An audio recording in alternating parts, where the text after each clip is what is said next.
Hello friends, स्वागत है हमारे यूट्यूब चैनल में आपका। BSF water wing. BSF water wing की यदि हम बात करते हैं, बीएसएफ वाटर विंग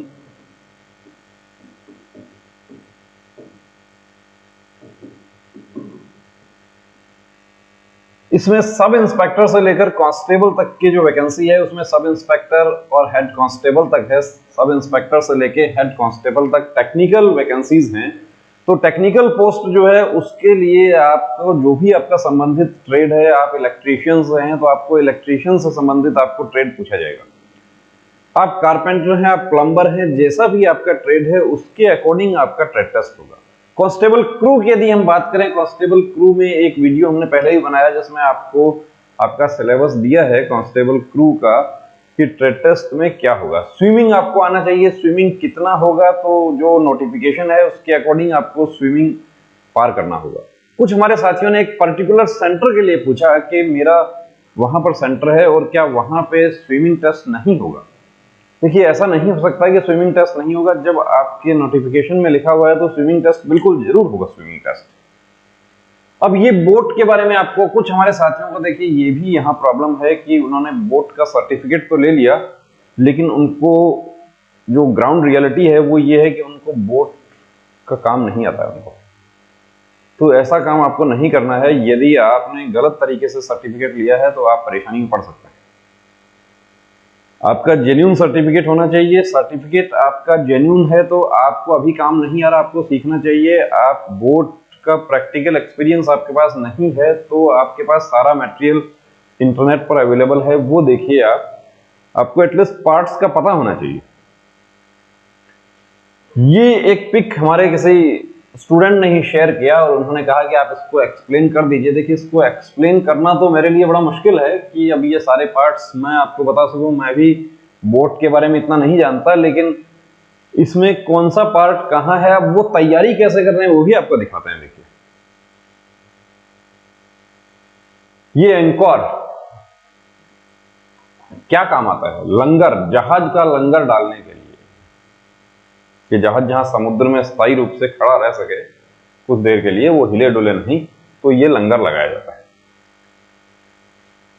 अब उनकी तैयारी भी आपको दिखाते हैं। ये देखिए, ये वो पढ़ रहे हैं, उन्होंने अपने नोट्स भी शेयर किए मुझे।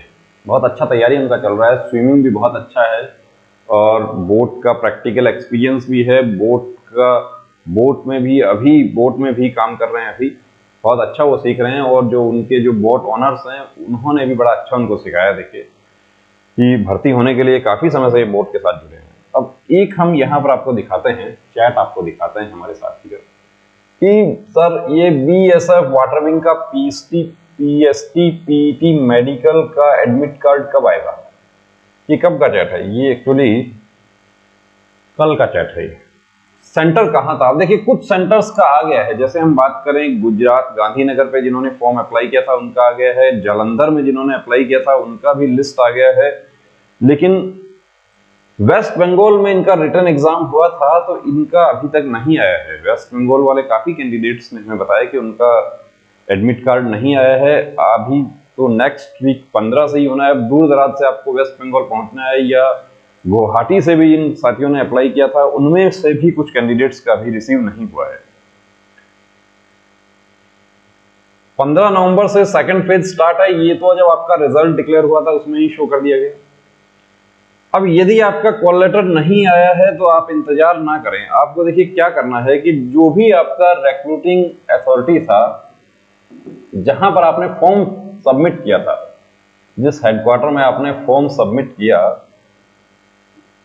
कि आपने वेस्ट बंगाल यानी कि साउथ बंगाल जो फ्रंटियर हेडक्वार्टर है, यदि वहां पर आपने किया था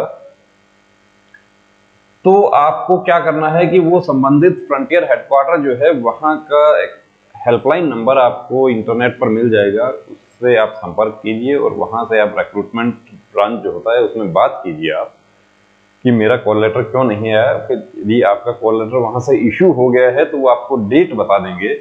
उस डेट के अकॉर्डिंग आप संबंधित सेंटर पर आप पहुंच सकते हैं। क्योंकि आप कॉल लेटर का इंतजार आप करते रहेंगे और कॉल हो सकता है कि आप का लेट हो जाता है, सारी मेहनत बेकार हो जाएगी। तो यदि हमारे तमाम वो साथी जिनका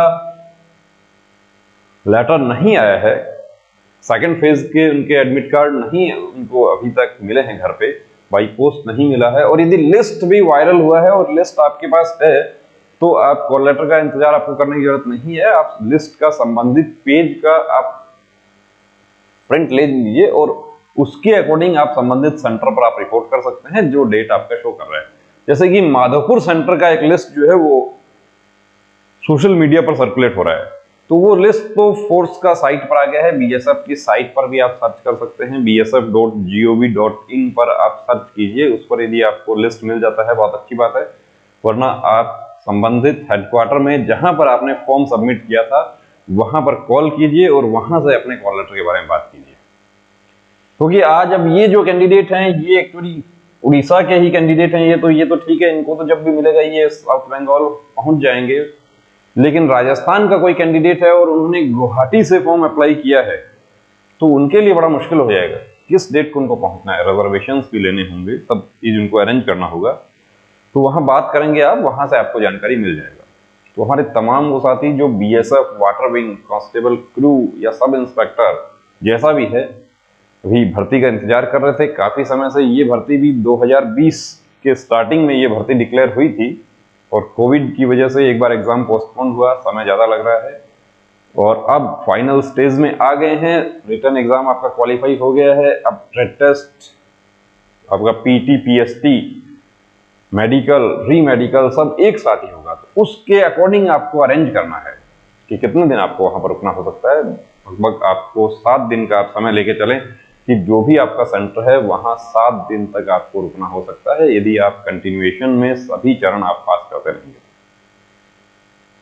पूरी तैयारी के साथ में जाना है और कॉल लेटर नहीं मिला है, आपका जो रिजल्ट था उसमें आप पास हैं तो आपको टेंशन करने की जरूरत नहीं है, आप संबंधित हेडक्वार्टर में बात कीजिए, वहां से आपको अपने पीटी, पीएसटी की जानकारी मिल जाएगी। जय हिंद।